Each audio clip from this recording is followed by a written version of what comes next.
114 vota pro, 1 abstenim, 0 kundër. Shqipëria, pjesë e Bashkimit Evropian, bëri bashkë socialist dhe demokrat pa dallim.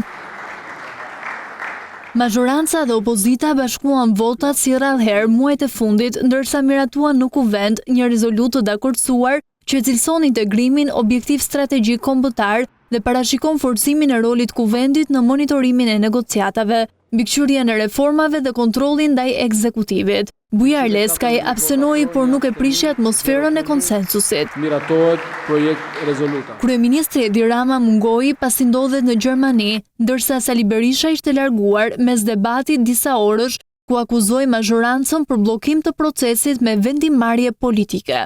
E kanë mbushur funde krye me mashtrime, nuk guxojnë të dalin zot raportit.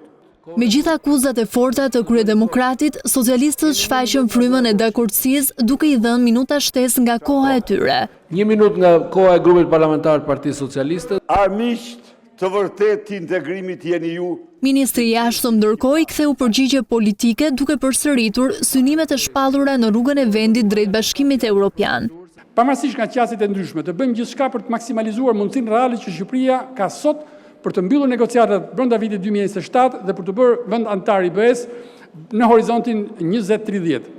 Berisha në kundërpërgjigje theksoi se procesi i integrimit për PD-n është dhe mbetet ylli polar i programit të saj, ndërsa foli për hipokrizi në krahun tjetër. Faktuot me vepra konkrete se ju jeni jo për integrimin, por për plaçkitjen i futët thikër reformës drejtësi. Kreu i grupit parlamentar të Partisë Socialiste, Taulan Balla, që disa herë në seancë theksoi dakordsinë dhe rolin e opozitës, i bëri një kërkesë opozitës për reforma të kyçe. Në këtë frymë duhet përfundojmë me konsensus brenda këtij sesioni, brenda korrikut, edhe reformën territoriale, edhe atë elektorale, duke përfshirë, siç e thash, edhe ligjin për financimin e partive politike. Rezoluta konsensuale kuvendit vjen në një kohë kur Shqipëria pret vlerësimin për raportin i bar për të nisur më pas procesin e mbylljes së kapitujve negociues, ndërsa u përshëndet menjëherë nga presidenti Begaj dhe përfaqësues të qeverisë dhe politikës. Dokumenti i kuvendit i kërkon qeverisë raportim periodik për negociatat, për shpejtimin e reformave, transparencë në prokurimet publike dhe përfshirje më e gjerë e opozitës dhe shoqërisë civile në vendimmarrje.